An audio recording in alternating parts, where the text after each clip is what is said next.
আমি যদি একটা ফোন পাই আশুলিয়া থেকে যে আপনারা বিআরটি রেটের চেয়ে বেশি বিক্রি করছেন, এই যে কার্ড নিয়ে গেলাম, কি হবে? এটা তো অবশ্যই ব্যবস্থা গ্রহণ হবে, কড়া ব্যবস্থা গ্রহণ করা হবে। আমি বুঝাতে পারছি? আজকে সতর্ক করছি, আমরা সবাইকে সচেতন করছি। কি করবেন? নন এসি বাসের জন্য বিআরটি যে রেট দিয়েছে তার চেয়ে বেশি রেটে আপনি বিক্রি করতে পারবেন না। আমরা কেন আসলাম আজকে? সতর্ক করতে।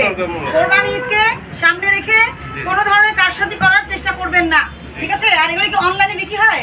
লাল সবুজ এসালাম অনলাইনে কিন্তু অনেক কমপ্লেন আছে, আপনারা কি টিকিট আনঅ্যাভেলেবেল দেখান, টিকিট নাকি কম দেখাচ্ছেন, বিক্রি হয়ে গেছে, সোল্ড আউট, এগুলো বলবেন। যেহেতু আপনার ম্যানেজার নাই, আমি আপনাকে মেসেজ দিলাম এবং আপনার থ্রুতে আমি এখানে সবাইকে মেসেজ দিলাম, কারণ এগুলো পাবলিশ হবে, পাবলিশ হলে মানুষ জানবে। বিজনেস করতে না পারেন আপনি এই রেস্টুরেন্ট চালাবেন না, অন্য বিজনেস করেন, সমস্যা নেই। নাহলে কি হবে? বারবার জরিমানার আওতায় আসবেন, প্রতিষ্ঠান বন্ধ হয়ে যাবে, জেল জরিমানা হবে, এটা তো ঠিক না। আপনি যেটা করার জন্য সক্ষমতা তো বোঝেন, যেটা আপনি করতে পারবেন বোঝেন, সেটাই করবেন। আচ্ছা, আমি ঢাকা জেলার একজন অফিসার, আমার আন্ডারে 5টা উপজেলা, ঠিক আছে?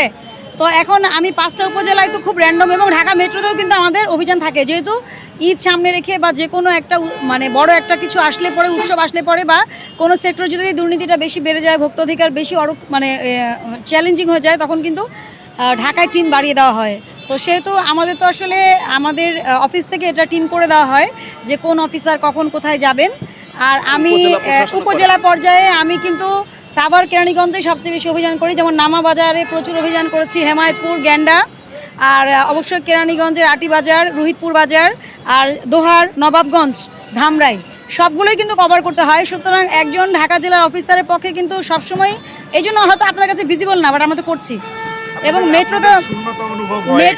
মেট্রোতেও করছি না, আমি অনেক ফোন পেয়েছি, এই জন্য আমি এসেছি। আর এখানে দেখেন পরিবেশটা একটু ডিফারেন্ট, যেমন ধরেন এত কাদামাটি যে ওখানে বাজারের ভিতরে ঢুকে কিন্তু আমি সবার সাথে কথা বলতে চেয়েছিলাম, বাট আবহাওয়াটা এরকম যে আমি আজকে এসেও কিন্তু সবার সাথে কথা বলতে পারিনি। আমি চেয়েছিলাম যে প্রত্যেকটা মুদি দোকানে যাব, কিন্তু এই আবহাওয়া এবং এটা যেহেতু দূরে, ঢাকা থেকে মেট্রো থেকে একটু দূরে, তো সেই জন্য এই অসুবিধাগুলো হয়। আমি আমাদের পক্ষ থেকে, ভোক্তাদের পক্ষ থেকে আমরা সর্বোচ্চ চেষ্টাই সবসময় করি, আপনারা জানেন, আপনারাও সহযোগিতা করেন, এবং পুলিশের সহযোগিতায় আমরা সমস্ত কাজকর্ম খুব সুন্দরভাবে করে যাচ্ছি।